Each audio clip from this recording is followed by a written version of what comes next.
one for offering.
Hey, good morning, CSL. My name's Jake, that's James, that's Joe. We're the band today. Oh, yes, thank you. The band always accepts applause. Thank you. I'm really excited for today's service. We have an amazing guest artist with us who I promise I will be booking more often. Please give it up for the one, the only, pause for dramatic effect, Savannah Woods!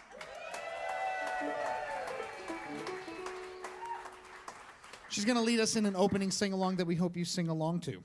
What a surprise that is.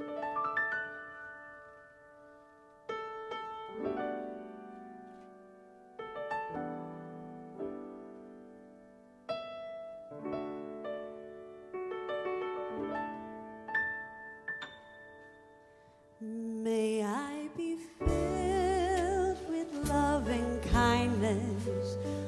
May I be well. May I be peaceful and at ease. And may I be happy. Let's say, may you be filled. May you be filled with loving kindness. May you be well. May you be peaceful and at ease.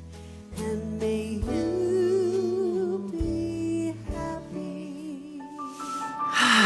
And as we gather in this space together on this National Day for Metta, which is a Buddhist practice of spreading compassion and love to those you love, to your family, to strangers, to people all over the world, raising our consciousness to share our human kindness. And as I know this morning, we are knowing that I am happy, I am well, I am peaceful and at ease. Let us know for our neighbor. Let us reverberate out as we sing this song together in the next few verses. Let us reverberate out to the city of Seattle, from Center for Spiritual Living to the city of Seattle. We are in loving compassion with you. We know that you are experiencing loving kindness. Let that reverberate to King County. Let it reverberate to the state of Washington. Let it reverberate to the United States of America. Let it reverberate to the world. Because when we are in high consciousness, there is no time or place in God. It actually transmits at the speed of light and faster. When we raise our consciousness, we raise the human race. We raise the human condition. Buddhists sit up in caves knowing that their consciousness raising works for all of us. It is an unseen power that is far, far too underutilized. So let us know together that we hold each other in loving kindness, and we are well. We are peaceful and at ease. And let's go ahead and sing together. May we be filled. 1, 2. May we be filled with loving kindness. May we be well. May we be peaceful and at ease. And may we be happy. Let's sing that again. May we be filled with loving kindness. May we be well. May we be peaceful and at ease. And may we be happy. May we be happy. May we be happy. So it is.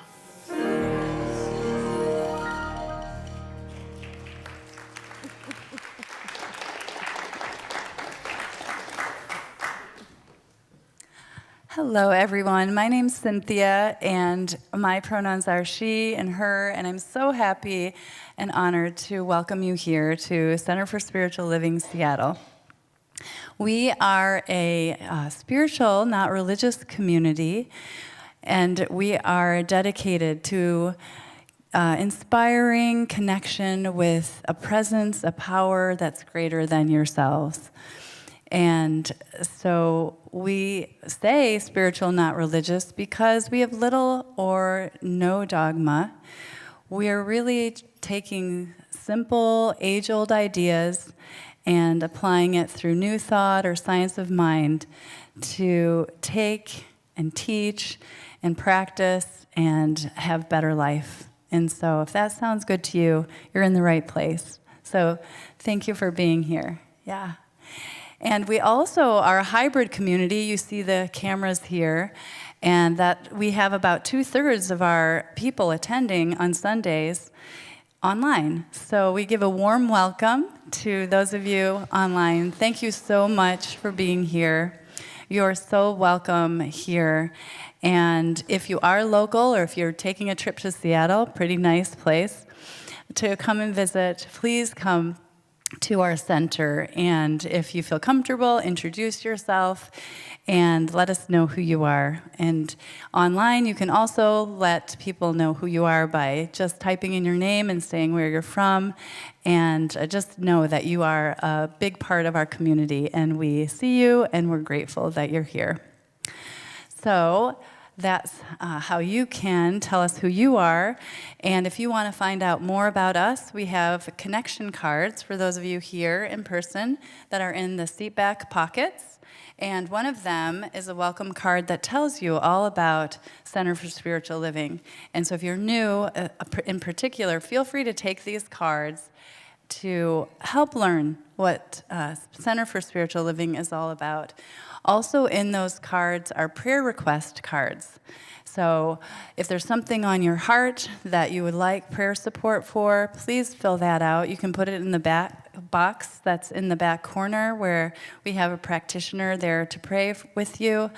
And you could also give it to anyone with the purple stoles. Those are our spiritual practitioners, of which I am one, and we're just so happy to pray with you, whether you're going through a challenge or whether you're wanting to celebrate something. We're here to pray with you and know your highest and best truth.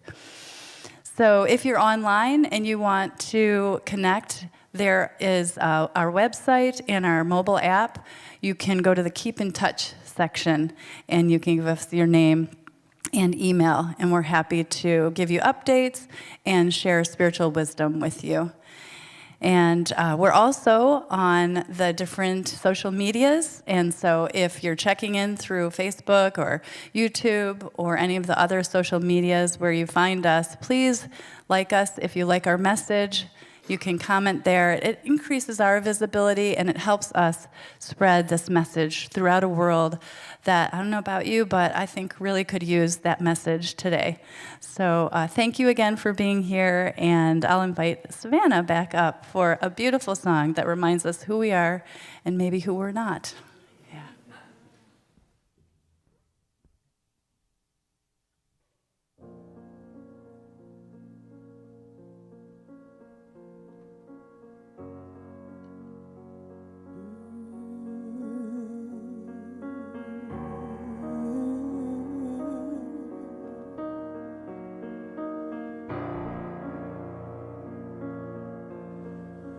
Not the wound, not the fall, not the silence, not the war. I'm not the night they couldn't see. I'm the best of me, rising free. I'm not what happened to me. I'm what I choose to be.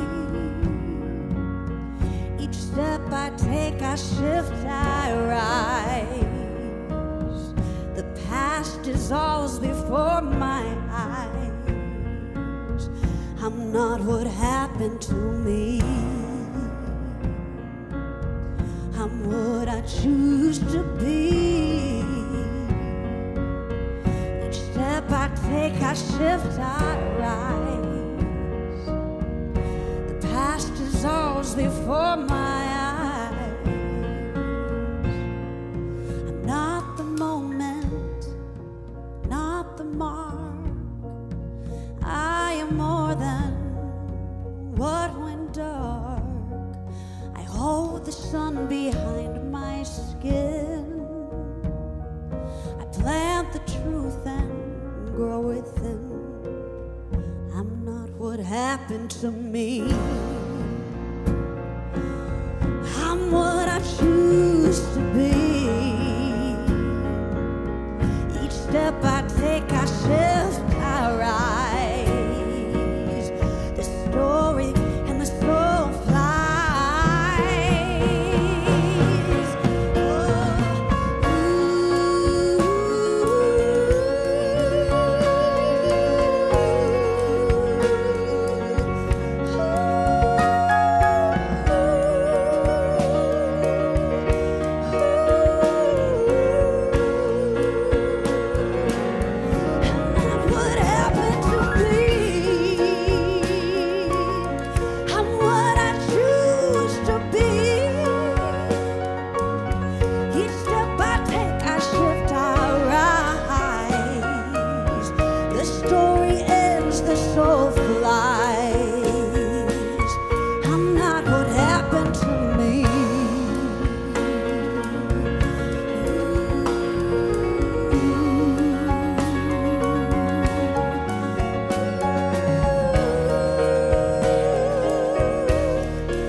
What a great, great performance of that song. Thank you, Savannah Band.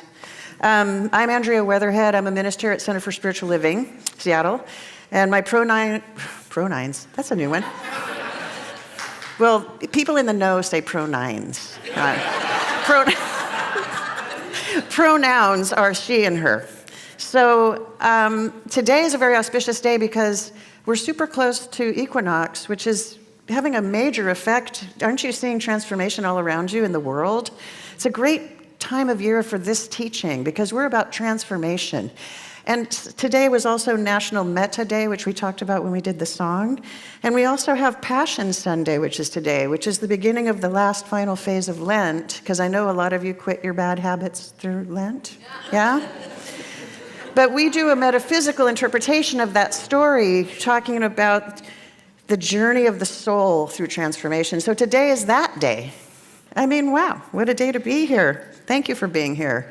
This month, we've been talking about planting seeds of goodness for yourself and for other people. And we've been using a lot of garden metaphors. And that makes sense because when you look outside, gardens are just burgeoning. We are rising in consciousness to be who we choose to be, not what happened to me, right? We are all about that here. So just as a little recap, for the last couple of talks, Kathy Ann Lewis has talked about using your word as a seed, planting your word. In the beginning was the word and it was good. We are God's word manifest. If we just remembered that every day, we would not even have to come here every week because we would just already be so enlightened. But she was saying, use your word intentionally. Don't waste your words on complaining and whining and commenting. That just brings on more of the thing that you're complaining and commenting and whining about. Use your word positively. Use it functionally for the good for the world because we need more of that. And so speak your word. Another thing that she was saying was speak, and what we teach here is speak your word from your heart. You can intellectualize about things you want all day long. If it's not in your heart, the universe doesn't believe you because you're living in a lie. So, gosh, I've already accused you of lying. This is a heavy morning. But I teach this in the class Beyond Limits. When you add a feeling to your thought, a thought plus a feeling equals a result. So feel the new apartment that you just walked into that you want. You're asking for a new apartment. Feel what it feels like. Oh, I have that new apartment. And you say your word with conviction and with intention. I have the new job. I have that feeling of when I got that job acceptance from that boss. You have that feeling. Speak with intention and with feeling. The other thing about that is when we finish praying here, for those of you who have learned how to do affirmative prayer, and you hear people do it all the time from up here, we say, and so it is. I say it is. We're using our word, using it in a very healthy way. So the other thing that Kathy Ann talked about, she talked about a lot of stuff, but she talked about where you pray from matters as much as where you're praying to. So if you're praying for that C-suite job, saying you're praying from, I'm not worthy, I don't deserve to be paid as much as my parents did, I don't have the experience, but maybe I'll get it, consciousness. Guess what? Someone else is going to get that job. You got to pray from the person who is that person who has that job. You're not what happened to you. You get to be that person. So those are two of the things. She talked about a lot of other stuff, of course. But this week I'm going to talk a little bit about tending the garden, to push a metaphor beyond belief. We're tending the garden of our intentions. What happens next? Well, with a garden, you tend the soil. You might put a little Zoodoo on it. They're selling Zoodoo up at the zoo, by the way, this weekend, I heard. A little bit of fertilizer, a little bit of water, a little bit of put it in at a place where there'll be a little sun. So in your consciousness, you tend to your spiritual practice. Spiritual practice can be a lot of things. You can be meditating regularly. Meditation. Don't be afraid by meditation. Some people, I don't like meditation. I can't be still. Don't be still. Go for a walk. Meditation can be a lot of things. Go swimming, rhythmic. You can do every kind of meditation. Pray. How often do you pray? How often do you come across an obstacle and forget to pray? You do everything you can in the world to try to solve the problem, but you forget to pray. Pray, because Spirit is bigger than you. Spirit knows what to do. So pray regularly. Take classes to remind yourself about the spiritual magnificence you are. That's the point. That's what teachers teach. That's what they're teaching you, no matter what mechanism it is. Read books of wisdom. Have a book club about books of wisdom. These are all ways to cultivate, to tend your garden. Because we can't make seeds grow. They grow on their own. But we do create the conditions for them. And that's the same as the intentions that you want to manifest. We create the conditions for our lives to manifest in a positive way. One of the first things that you do, I'm going to just lay out a few things you can do to tend your garden of consciousness. And one of the first things you do seems counterintuitive for a lot of people, but you release your word. You release it. You're not attached. You're not taking control over this thing happening. You released it to Spirit, and it requires faith and it requires patience. Because we just love to do stuff. We just love to check to see if something's okay and is it happening. You know, there's a few daffodils that come out in the backyard of my house that my father, bless his heart, he planted those bulbs 30 years ago. And they come up every year, 5 of them. Hello, they say. And I'm so grateful that that has nothing to do with me.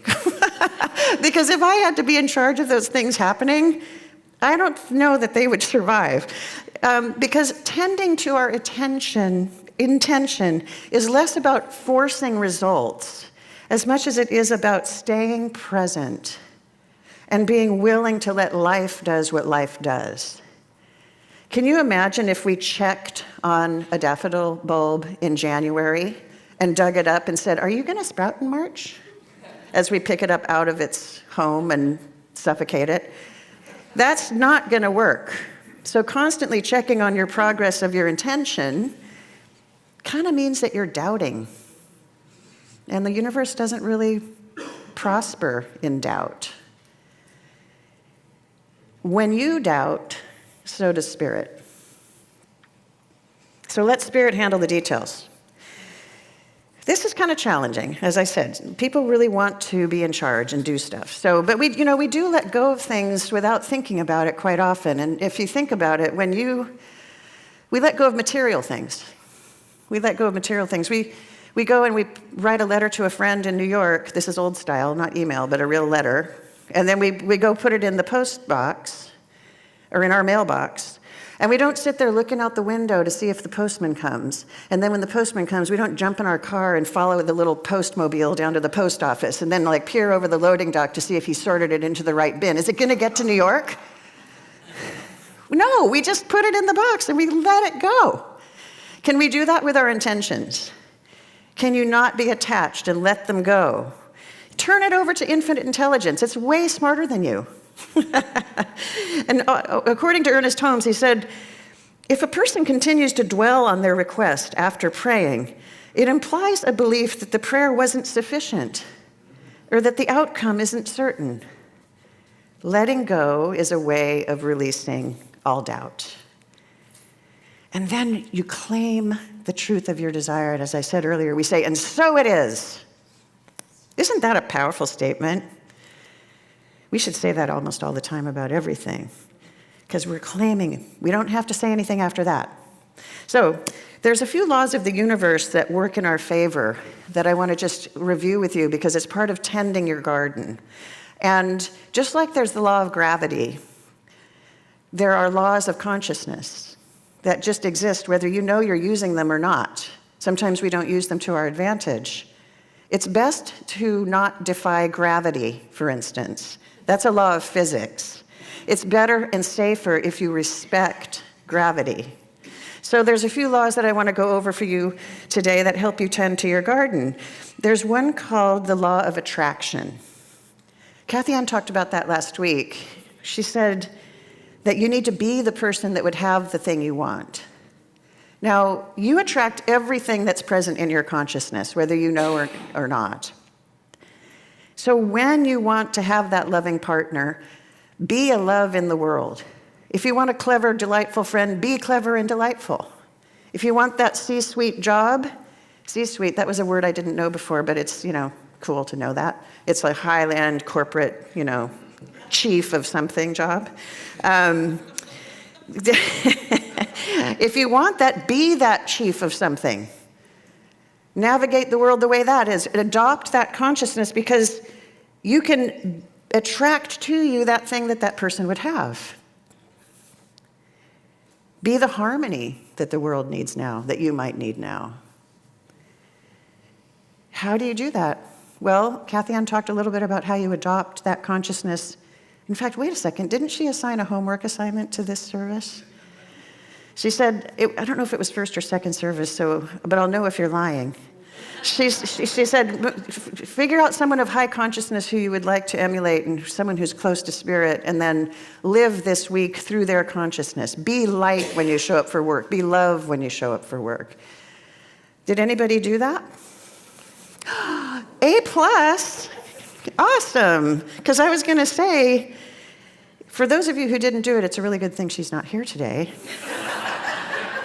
And I'm actually her substitute teacher, so let's do recess. Let's watch a movie. No, substitute teachers are much better than that. I'm just being mean. But, if you don't know how to imagine being that person, if it's too distant for you to imagine, you can go to informational interviews with people, or you can go to an association where people hang out, people who are of the consciousness that you're looking for. Because there's another law called the law of association. You need to be aware of who you're with when you're tending your garden. We draw people to us who reflect our own mental state. And then the energy of people that we associate also influence us. So when we're associating, we are sponges. We kind of soak up their mental atmosphere. It's something Ernest Holmes called mental atmosphere. If you surround yourself with constantly cynical, fearful, negative people, you're going to start to think that pattern of being is normal. And it affects your personal experience in life. Ernest Holmes said that every person emits a mental atmosphere. Being in the presence of someone with a high vibration, successful or peaceful consciousness helps lift yours. And that's simply because it provides a stronger blueprint for you. We all know people that can come in a room and drain it of every single bit of energy, don't we? And we also know people that lift. They come in and they're just radiating. That's that mental atmosphere. As part of your spiritual practice tending your garden, you ought to choose who is in your circle. And I'm not trying to suggest that you be elitist or snobby, but it's about protecting your mental garden from seeds of doubt and negativity planted by other people. Who you hang out with is a really big factor in what you're subconsciously creating in your own life and what you believe is possible. Do you think your current social circle is actually expansive for you, helping your personal growth, or do you think that there may be some changes that need to be made? Sometimes that happens. We grow spiritually, and sometimes we leave people behind. It's natural. It's not bad. But that's why you come here on Sundays. You come here on Sundays because you're in the company of people who have the same mental atmosphere as you do, or at least they're growing towards it. It helps you feel raised, and it helps you on your life path of growth. And you come here on Sundays for that. But also, when we're not able to open the door for you during the week, you can be in that company by being in a sangha. We've used the word sangha before, but I'm not sure we've defined it for people who are not familiar with the term. It's a group of people, it's a spiritual context, it's a Buddhist term for people gathering together who lift each other in prayer, lift each other in spiritual ways. We get to talk about our lives, we get to ask for what we want, and other people can raise us because there's one mind. If I don't know my own confidence, my sangha can. I've been in one for about 15 years. They're extraordinary.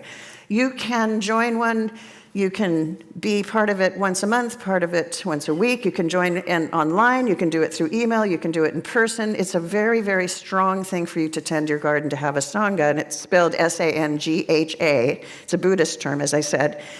You can sign up at the desk over there in the back, or communicate with the online host if you're interested in being in a Sangha. Maybe you're in a class where there's a small group and you all get to know each other. Meet after the class is over. That's how most of these get started. Janelle, who's the head of Youth and Family, she knows most of the Sanghas that are going on. So if there's people who want an extra person to join, or maybe you can all form your own, think about it. It helps. It's that law of association. Not the last law, but another law. There's a lot of laws. You have to have a jurisprudence degree to be a minister at centers. But is the law of attention. What you pay attention to increases. You've probably heard that before. That's kind of common. But it is a very important thing because it's true, and you're using it whether you're aware of it or not. It's also the corollary is what you resist persists, right? It's the same thing. Pain. When you allow pain to move through you, it's less painful than when you resist it. I don't know if you've ever tried that. I have a cracked tooth right now that's killing me yesterday, but I am not paying attention to it right now, and it's not giving me any pain. Not to mention, I asked the practitioners to pray for my tooth not to hurt when I was speaking. But, but what you resist persists. So that's why we really want, what you pay attention to amplifies. That's why we really want you to have a gratitude practice. Because gratitude is something you already have, something you're happy about, something you're celebrating. Guess what? That amplifies. That amplifies when you do that. And you know how it is when you've learned a new word and then you just keep hearing it? Like I just said a new word that I hadn't heard before for a while. And then you hear it 100 times the next week, and you're like, how did I even get through life without knowing this word? Everybody's using it. It's so weird. And then it amplifies, and pretty soon no, I'm exaggerating, but it's really important to pay attention to what you pay attention to. Okay? Have a look at that. That's consciousness. Somebody in a class asked me, what's consciousness? And I thought, that's a fair question. We talk about it all the time. We never define it. It's the higher self looking at what the human self is doing. There's a higher self, and then there's the human self, and the higher self goes, don't do that. And the human self goes, I don't care, I'm doing it. And then what happens? But what you pay attention to happening can actually happen when you're paying attention to a state of being. For instance, if you like drama, you're going to have a lot of drama. I don't mean drama going to the theater, I mean drama in your life. And if you talk about people and gossip about their drama, guess what? There's more drama everywhere. Drama, drama, drama. You can't get out of it. And maybe you don't like it, but you're paying attention to it. So what do you think's going to happen? It's going to get more. Depression. Seeing what's sad, seeing what's lacking, seeing what's missing, and emphasizing and looking at that all the time, instead of being able to shift to see what is working, the depression gets worse. And sometimes you can affect other people. Now, there are clinical versions of depression. I'm not dissing it, but I'm just saying what you pay attention to increases. I had a visceral experience of what I paid attention to happening just the other day. This week has been very busy for me. I have 3 classes that I've been teaching, and I was doing this talk, and I also have a business that had a deadline, and I had some other stuff going on. So I was kind of like, you know, I know how to multitask. I'm wired that way, but this is kind of over the top. So I was feeling super hectic. I was at home. I was writing an email, and then I got interrupted because I wanted to go do something else over in this other room in my house. And then I realized that I had wanted to do laundry while I was doing this so that I would have something to wear. And then I came back upstairs and realized I hadn't sent that email. But then there's notifications coming in on my phone. Da, da, da, da, da, da. Oh my gosh, I got to get to the post office by 5 because I have to send this registered mail for my business. And so I run out the house and I jump in the car, and the sound system is on, because it always is in my car. I love my sound. And it's playing the bridge of the song,